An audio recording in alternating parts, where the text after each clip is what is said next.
آپ نے جو کہا کہ جی جو افسران جا رہے ہیں، سندھ گورنمنٹ کا دعویٰ ہے کہ یہ لسٹ میں نے دی ہے، یہ جھوٹ ہے۔ بات یہ کہ ایک آج بھی میں کہوں گا، پبلکلی کہتا رہا ہوں، پہلے بھی کہا ہے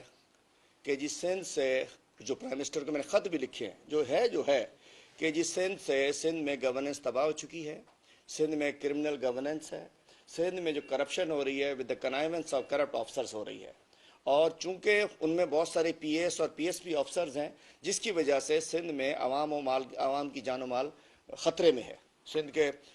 تو پولیس والے جو ہیں وہ تیل بیچنے میں لگے ہوئے ہیں، منشیات فروشی میں لگے ہوئے ہیں، پولیس کی گاڑیوں سے منشیات برآمد ہو رہی ہے، ڈیپٹی کمشنرز کی ایک بڑی تعداد جعلی الاٹمنٹس کے اندر موجود ہے، کمشنر کراچی جعلی کھاتوں پہ زمینیں ٹھیک کر کے بیچ رہے ہیں۔ ابھی ایک میں نے شیئر کیا، جعلی کھاتا لکھا ہوا، اس کو ٹھیک کر کے مطلب ہے کہ اس کو بیچ رہا ہے، مطلب D Cs, commissioners, D I Gs, S S Ps جو سندھ میں موجود ہیں، پی ایس پی افسران، جو کہ ہماری ایک بڑی ڈی ایم جی اور پی ایس پی بڑی عزت دار ایک نوکری تھی۔ ہم وفاق سے کہتے ہیں کہ جو لوگ اس میں کرپشن کا ساتھ ہیں ان کو یہاں سے نکالا جائے، ان کے خلاف تحقیقی کارروائی کی جائے اے این ڈی رولز 2020 کے تحت، لیکن ہم نے کوئی ایسی لسٹ نہیں دی۔ اب میں آپ کو بتا دوں کہ دیکھیے روٹیشن پالیسی میں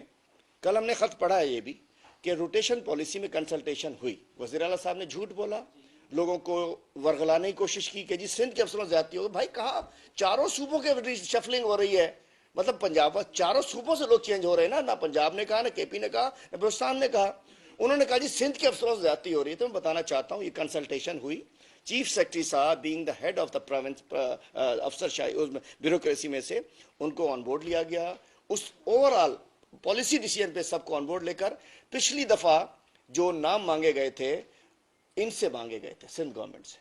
جس میں انہوں نے 4 وہ ڈی آئی جیز دے دیے جو ٹاپ پہ نہیں تھے، جو ناپسند تھے ان کو ڈال دیے، جو ان کے لیے کام میں حصہ نہیں تھے۔ اقبال دارا کو ڈال دیا، فدا مستوی صاحب کو ڈال دیا، اور 2 اور تھے، منیر شیخ جونیئر کو ڈال دیا۔ 4 وہ نام بھیج دیے جو کہ ان کا سسٹم کا حصہ نہیں تھے، ان کو بھیج دیا۔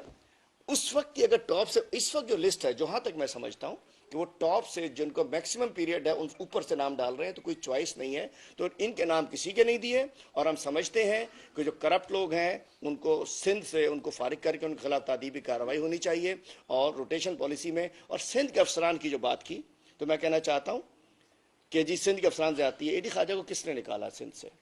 سلطان خواجہ کو کس نے اچھی پوسٹنگ نہیں دی؟ ثناء اللہ عباسی کے سندھی نہیں تھے، بشیر مینن صاحب کیا سندھی نہیں تھے، کلیم امام صاحب کیا کراچی سے نہیں تھے، ان کو نکالا۔ عامر فاروقی صاحب پسند نہیں ہوئے، ڈاکٹر رضوان صاحب یہاں موجود تھے، ایک وہ جسکانی صاحب ہیں ڈی آئی جی، ان کو یہاں سے نکالا۔